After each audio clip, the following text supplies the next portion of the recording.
Artem Bobrov, ladies and gentlemen, with me today. Dude, thanks a lot for taking the time to talk to me. Thanks a lot for having me.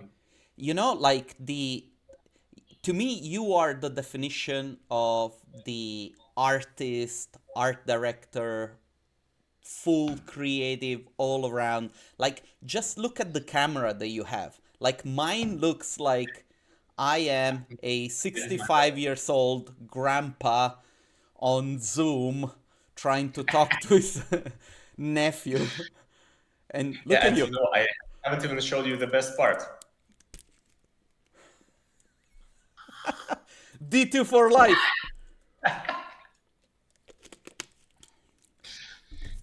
Man, thanks a lot for taking the time. I really wanted to give people the opportunity to hear your story a little bit because, it's a fun one, at least I think. Uh, the work that you guys do is amazing. I really like it. Uh, Thanks a lot. but why don't you do a little bit of why don't we backpedal a little bit and you tell me a little bit about your journey, how you started, and, maybe we can talk about also how you and I met. Yeah, so basically it started on the D2 conference. At one point, me and my friend Artem, we had, let's say, architectural business. So we've been trying to do some individual houses, some interior design, and we just had architectural visualization as a high side hustle, just to have some cash flow and all this stuff. And at some point, I was nominated on the CG Architect on an award for I was a student back in days, so I was just finished my university, and for one of my student work, and it was like, hey, come to Vienna, and I'm like, wow, this should be something good. And overnight, we did a website just to show something, just to be, as we're a company, so not just a bunch of guys. And I came, and in Vienna, I realized that the archivist is not just some kind of um, side hustle, it's a real business. Business in terms of it's an industry with own leaders, with own beautiful and bad stuff. And I think it was like kind of eye-opening stuff for me because I thought that the stuff which we were doing just on site could be something that's really be what I'm doing for life, or at least for some time, because I always like to do images. I never really like to do drawings in architecture. I think no one does. And in the end, architectural visualization with time started to be something like the best fit for me. And yeah, it's partly because of the D2, to be honest. So thanks to you, mate. I You're thanking me now. give yourself give yourself 5 and maybe another 5 years and then we'll have that conversation again. But dude, as I said, like I do remember the first time that I looked at your work, which actually was a lot later than when you and I met the first time in Vienna, because like we didn't really have a chance to interact. At least I don't remember that we did. But Of then course. we I saw you maybe one time because I was just a young guy who was just wondering what's going on here. I remember like I saw you one time because I was talking with some guy. I didn't know who he was, just a very, very tall guy. And you just bumped to me, hey, do you know who is he? I said, no. He's like, it's Tamas Medved. And you just run away. And I was like, yeah, cool. And I had no clue who is Tamas Medved was, of course. After this, I realized, oh, he was a really cool guy. But there in Vienna, he was just a very nice guy with whom we've been talking about. usually that's not how I behave, but at the D2 you are exposed to very large amounts of beer, and Of so course. the the behavior changes. And dude, so let's talk a little bit about your start in this industry. Cause okay, you went to the D2 and you figured that this is a business. Did you think, okay, now I'm gonna start and maybe focus just on making images? Uh, what happened? Yeah, so basically, we've been still doing some architecture and some design, but we realized that visualization can be a big part of what we're doing. So we started to develop it with my friend, and within some time, some guy, a Dutch client, reached out to us and said, "Hey, I have a huge project. Like it's in Amsterdam, it was a really big project. Do you guys want to do it?" And we are like, okay. And the fun part was about the prices because I didn't know what are the prices. And he was contacted my friend Artem, and Artem said, "Hey, what do I tell him? What are our prices?" Because we didn't have any idea. And so I was like, "Okay, one image is like 400, something like this. Second image, I thought, will be like, or maybe two images will be something like 700 because it's easier. So three images will be easier. And so with time, of course, like the 10th image will be much cheaper because, all together, I thought that, I have the model, everything like this. So I thought maybe like first image is 500 and like if you have seven images, it's not like 350, it's maybe 150, something like this. And the guy asked us for 10 images.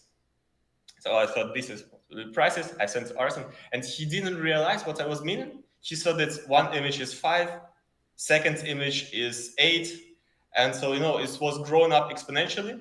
And he sent it like a bill for like 20, 30,000 to this client, and the client was, "Guys, what's going on? Maybe we should renegotiate." And at this point, I realized, of course, we fucked up. It was a funny story, but also I understood that the prices of, I don't know, 20,000 per project, which sounded crazy, completely crazy for me, was not something uncommon in the industry. Was something that the guys in Europe were just, maybe we should negotiate on this. Mm-hmm. And I'm like, okay, these give me a lot of, food to my thinking.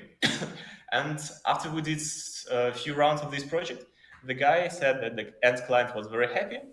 And these guys, like the guy from Netherlands, together with his partner from Germany, said that maybe we want to work together and make a company with the production in Belarus.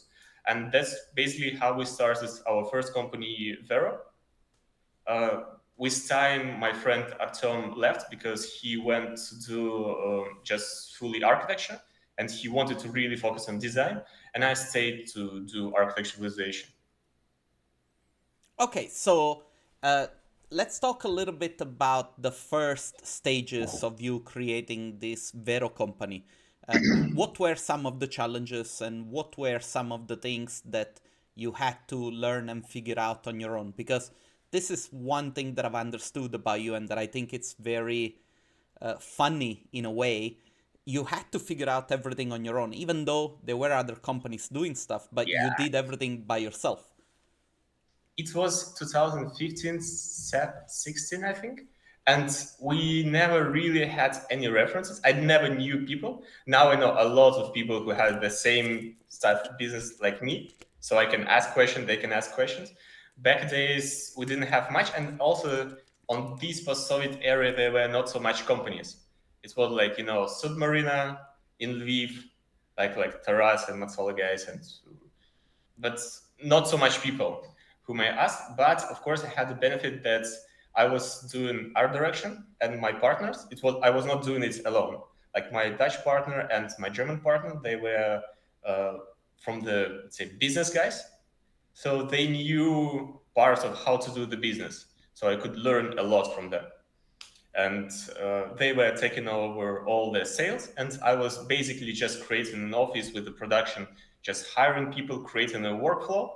And I think the main thing that I wanted to tell, the main lesson from here, there are a few of them, but one main for the artist is that while I was thinking of the workflow of how will work, the basic was, how the brick worked. It's like a camera round in gray material, then second round with some few 3D adjustments, then pre-finals with just Photoshop work, and then finals.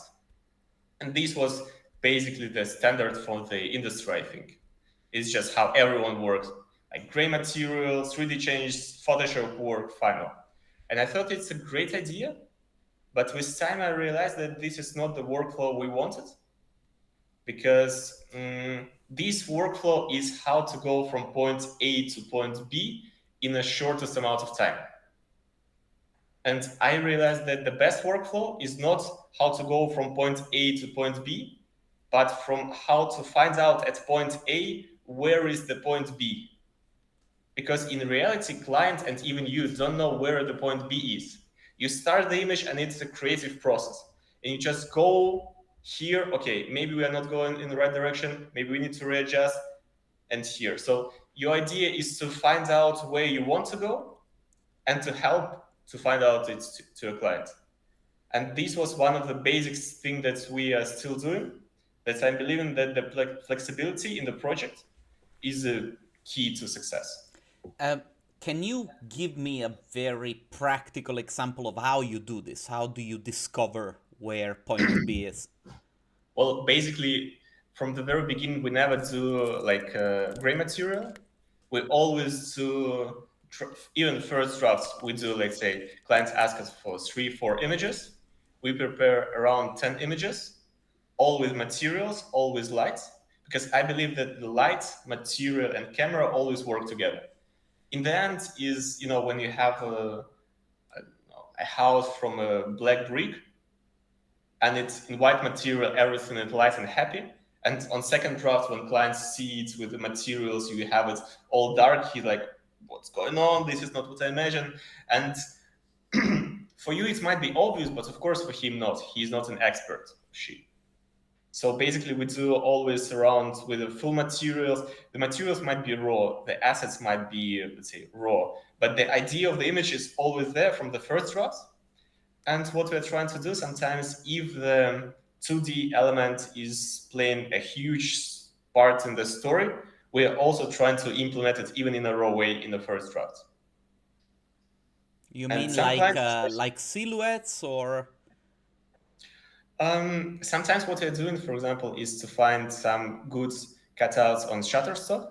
If you find out a really great story, like I'm not sure how advanced will be the montage of this podcast, but maybe I will like do like boom, and here the image will appear. of What I what? mean of image of what I mean. For example, if you find a great story of people having great time outside, partying and laughing, this will create 50% of the whole image. This will create an atmosphere and all this stuff, and architecture might be even a bit in the background. You sell in the feeling, you sell in the atmosphere of this moment. And these things we are trying to do on the very first draft, if it's possible. Of course, if you have a harsh deadline, it's not always possible to find a great story, but we're at least trying to do so. Anyway, just to let you know, we do not have the budget to put the pop up of. It will be just me like doing. Exactly. It will stay like that, uncut. No, but honestly, the idea of having this podcast is I'm trying to interview people as raw as possible, simply because, like to me, the in the very beginning of my career, there was a divide between the big guys in the industry and me that I was starting out.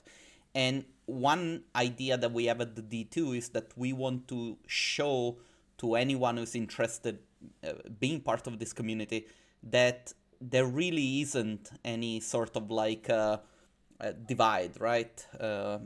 And that we're all like a bunch of friends in a way. Maybe we don't see each other every single day, but we do share all the same interests. We do have similar sort of like life stories.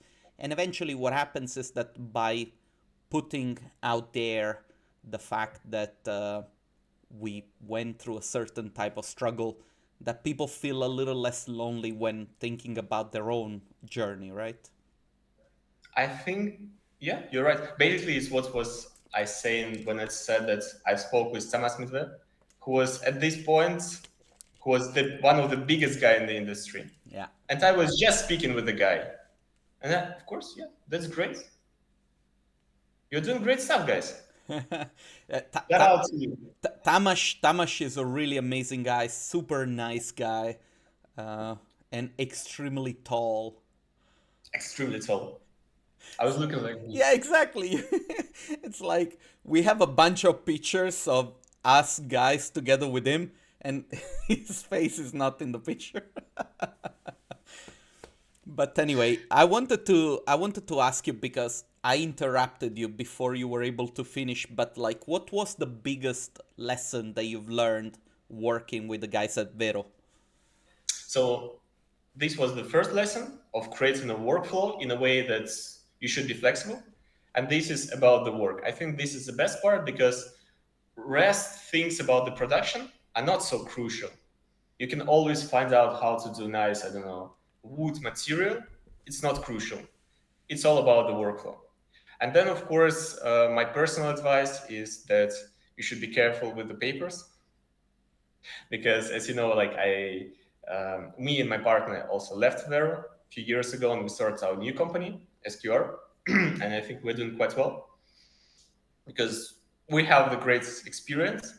But yeah, in the end, we had to leave the company that we co-founded, which is a funny experience. But I'm not gonna go into details, although I do know some of the details, but after sort of like taking that hustle of having to leave Vero and deciding to start your new company, um, did you question yourself? Did you say, am I really doing the right thing starting again after this experience? I want to know a little bit what was going on through your head because to a certain extent, although you and I have talked and you told me about it, there must have been some sort of like disappointment and resentment. Do I really want to start again? All the fighting, well, all the building. of course, you start from scratch basically, and of course, it was like I was worried about the money as we all do because money is important, and starting something from the scratch is just okay. You have zero, go on. But to be honest, I was quite confident because how it happened that I left the company and also another partner, German partner, left the company. And at some point, we've been talking to, hey, you left the company, I left the company, I can do the whole production, all this stuff. You can do sales and business development. What's about working together? And in the end, of course, we left the company, but we still have all the experience that we gathered. And even though, of course, it wasn't might be not very easy and a bit of like the harsh time of leaving the company, I'm still very grateful to all these very periods and to my former partner. Even though we might have a lot of disagreements and in the end it ended up not very well, I'm still very grateful for the experience that I have because now I know very well how to manage like 30, 40 people office, how to start it all over again, how to develop the workflow, which I was talking about. So basically, I never really thought maybe to do something different because this is just the best what I can do is to be an art director. Because also art director in ArcViz is quite a unique niche. You don't have a lot of art directors. It's just I don't know 10 guys in a country or 15 guys in a country. It's quite a niche job. It is, I would say it is. And being an art director myself, I know why that is. Because it's a job where you have to adapt a lot and you have to understand what skills everybody's bringing to the table. And I do have the feeling that a lot of art directors, the mistake that they do is that they try to show one way of doing things when actually the real ability is to understand what everybody brings to the table and try to put them together so to create something unique and giving also the possibility to artists to express themselves because that's what they want to do, right? Yeah. With me, I was trying different things. Of course, from very, very totalitarian stuff, because I'm Belarusian, it's in my blood. So, but now I'm at the point when I'm just trying to find artists preferably who are better or can be better than me. Because I don't want to play the game that I'm the best guy here. I'm the smartest and I know everything. I'm not. I just have a bit more of an experience and I just have an experience of, let's say, overall. I know how to do a bit of animation, a bit of post production, a bit of compositing, a bit of everything. So I can give you advices on other stuff, but I'm just trying to give people a bit of freedom to do their stuff. And this is also basically how we work in the current company, in the SQR.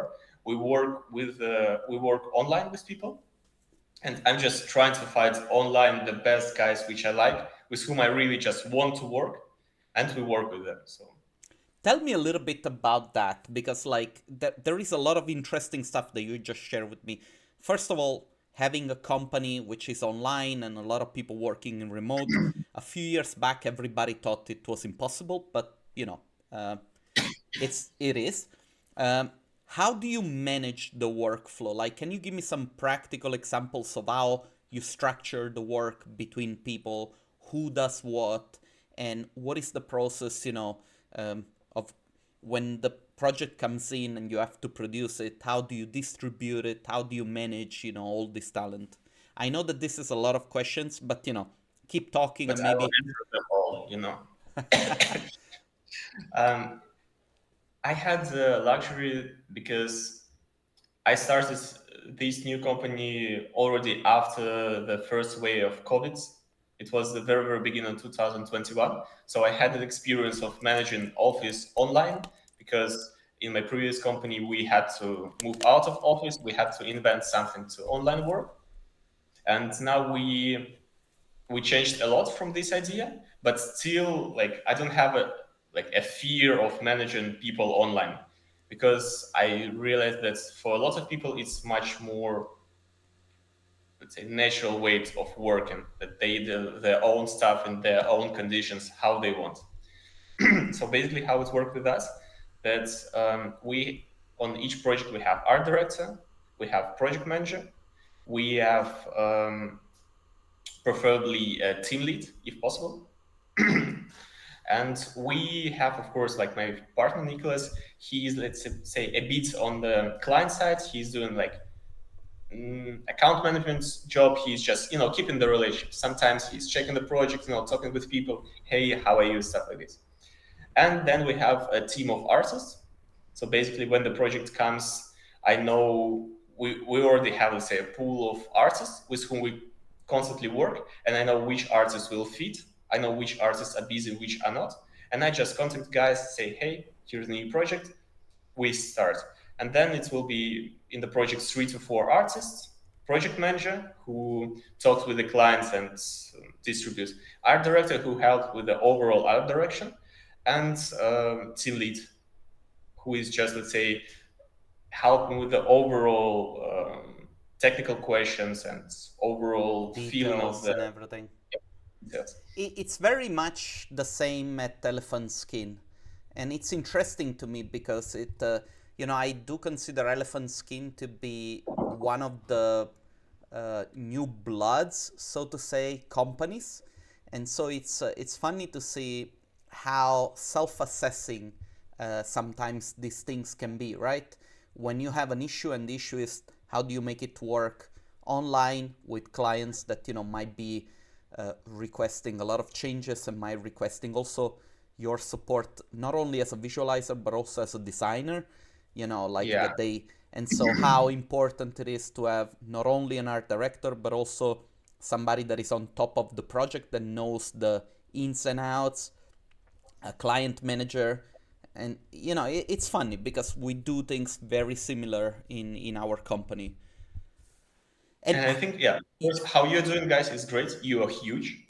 And I'm really wondering, I mean, not you personally, but of course you also. I, I lift. But I'm wondering how it works with your company, because of course you are, let's say, we are at our maximum 20-25 people. And of course you are how much? 150. We oscillate between 150, 160, I think the last time that I heard. So that's huge. But I have to say, like, the thing that I think sets Elephant Skin apart is that we also have part of the company that is totally unrelated to production, and they're there just to build a brand, to do client employee branding.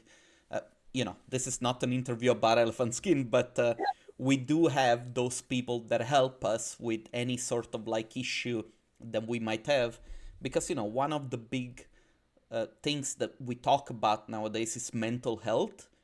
And so, Hmm. you know, having to work away from everybody, sometimes you don't have the chance to meet somebody in the corridor of the office and have a word and discuss personal issues.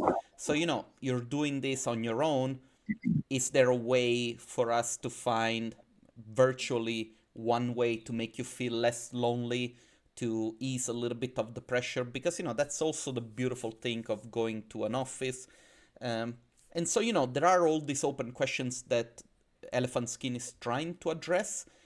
And I think that over time these questions will be asked also by other companies, because it's inevitable, like the fact that we can work in remote, a lot of positives, but also a lot of drawbacks that we simply don't see yet.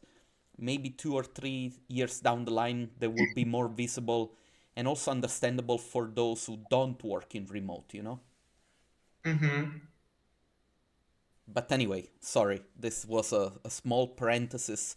uh, I want to ask you one professional question, but it's kind of a personal one, because I see your Instagram and it's beautiful, the stuff that you put out, the photography and all the work that you do. I don't know how you do it, but you have this beautiful work, and I wanna sort of like ask you, how do you keep yourself busy creating and feeding that creative instinct that you have? Hmm. It's a very good question. And it's a bit of a problem that I have because I did a lot of things which I never showed to anyone. I never published them. I just do some project and it's just lays on my PC. I have a lot, like hundreds of drawings. I have thousands of photos that I thought that I want to share, but I just didn't share because at some point I developed some kind of, it's not even perfectionism. It's just I think that each my future project should be better than my previous project, and of course this is a way Ha, good to luck with learn. that. Yeah, because of course it doesn't work this way, and it's just ended up that I really stopped posting, and I'm really not a media person. I was not posting any recent stuff like for several years. I'm still figuring out what to do with this. I know, like my friend told me, we had a very good talk, and he told me, the reality is no one really cares about what you do. You just have your 5 minutes of attention in Insta, some hundreds of likes, and that's it. No one cares. No one will compare your work with your old work. No one will think about it just doesn't matter, mate. You just all made up. And that's true. So now I'm trying to start posting again. At least we started to have an Insta of our company because yeah, we also never had it. We just had clients. We've been working. We had a team, and I don't hope to find any clients in Instagram. Let's be honest. Like big European developers are mostly not there, but of course you should be showing your work. So basically this time like we've made an Insta just because I was going to D2 again. I wanted to show something, so I decided, okay, the day like I was going to D2 and the day before like, okay, we start Instagram. I wanted to show Fabio something, so basically it's worked like this. So maybe next time I'll be on D2, I'll do something else. Man, it's basically right now D2 is, let's say, is pushing myself, pushing me out of boundaries. I love that. I love that. Uh, Dude, okay, you said quite a few things that I wanted to interrupt you, but then I just wanted to hear you talking, so I'll try to go back a little bit. Uh, I know that for a very long time you didn't even have a website. Do you still not have a website, or do you have a website? I, we have a website now, but we just released it. We didn't have a website for almost 3 years, if you think And about it. so, how did you approach clients? Like, what would you tell them? You would tell them, Well, believe us. basically,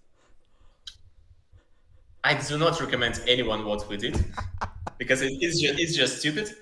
But basically, we had some clients first with whom we started to talk who just knew us personally, who just saw us before they knew me, and we did few projects that they were very happy. And they one of the person in a big company, he just left, but he with whom we worked, our contact person, but he really promoted our work to all of his colleagues. So they started, it was a big developer, they started to work with us, and they were also very happy, and they were also starting to share our contacts. And basically it was just a closed network of people sharing our contacts when some of their friends needed some help. Then it's, you know how it works, you do some competition with some architect, you might win or you might lose, but some other companies will see your work, or if you win especially, they will see, oh, they had nice images, maybe these guys won the competition not because they had a better architecture, but they had a good visuals, so they contact us. And basically we like found like a group of clients, let's say 10, 15 clients with whom we trying to work, how to say it, on a regular base. Because I believe that previously we had hundreds of clients, but we've been hustling constantly, contacted him, contacting contacting them. Them? But now we are trying to just build a long-term relationship, if possible. Of course, we in the very beginning of this journey, we're a young studio, but I believe that, of course, the best way to work is when you know your client and when you know what they need. Because at the beginning of a project, clients always tell you what they want, but it's not what they need in reality. And when you really start to understand their business, you can be a bit of an advisor to them. And I think that's what's valuable. When guys say, guys, I have an office, I have a budget for 6, 8 images, help me to sell it. I don't have design, I don't have anything. I have just a 3D model, maybe. And we're like, let's do it. And we propose stuff, we propose interior design a lot of the time, we propose angles. Sometimes we say, hey, maybe you don't need few images in this zone, you need a 360, or you need an animation within the budget. So yeah, we are trying to develop this connection. Let's see. How do you develop such a connection? Um, by not fucking up. It's just, it's just you're trying to do your job and try to do your job better, better, and better. Um, One secret in all the relationship with clients when you do the project is that I believe personally that you should structure your project in a way like for your client that he's in a wonderful adventure in a fairy world of 3D. Because in the world of 3D everything is possible in a way, everything you can do if you have budget and time. And you just explain him a little bit, because of course no one wants to do anything with the technical details, but you explain them a bit what you're doing, so they're like, oh, whoa, that's so nice, you can do a 3D, whoa, you can do this, you can do that. And you just give them a nicer experience, so they do see your work, they appreciate it. And the second thing that, of course, you want to put them on magic, I don't know, train, and give them control of this train to them, even though you are in the end controlling the train. But they feel that it's like in a kid train. Yeah. They feel like they're doing the stuff, even though the rails are already there and going to the destination. Because in this case, the clients feel that he really gives an input to the project, which is true. You should really listen to a client. You should always respect them. But in the end, they feel that they make decisions, and if they make decision, no one will ever in the end of the project say, hey, I was making wrong decision, it's bad. No one say this. They say, oh, it was my decision, then it should be good. Obviously it's good. Maybe it's not what I expected, but it's good. So in the reality, yeah, you just listen to your client, you try to understand them as good as possible, you respect them, it's important, and you try to provide them a better experience, because in the end for them, it's not just product, it's experience. They're hiring you to be their advisor in a way. let's just sum this up by saying you get a lot of good ideas, give them to your clients, and tell them these are your ideas. Yeah, it's like, in the movie Inception. You should put it in their head, and they should have this idea. And you're like, oh man, that's a great idea. I love it. You're so smart. And also, to be true, we work with the people, I believe, very smart people. They really have good Of ideas. course. A lot of our clients really have very nice ideas, and they know much better than me how to sell their building. And I think it's a bit of a problem in the CG industry that people think, okay, we are artists, we do our art, we know everything, you know nothing. But that's not true. In the end, you're not doing an image of an interior. You're selling a building. Yeah. You should be focused on this. And when you keep it in mind, then of course you develop a respect to your clients, and then I think it works well. I wish that what you just said, that kind of understanding came to me 10 years earlier in my life, you know? Because like for a very long time I really thought, no, no, no, I know better. I know better. And that was a big mistake. It was a big mistake. And so if I were to give one piece of advice to a younger artist, personally, it would be that one. What about you? Uh, you have tough questions, mate. I put you on the spot.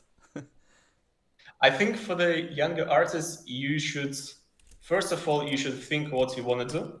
Because, of course, there are things like you should be realizing that most probably you won't be doing art in Archviz. Archviz is not about the art in our classic understanding, because nowadays you can call a lot of things art, and they are. But the classic understanding is that the classic art is much further away from Archviz. In classic art, it was people 100 years ago started to paint things realistically.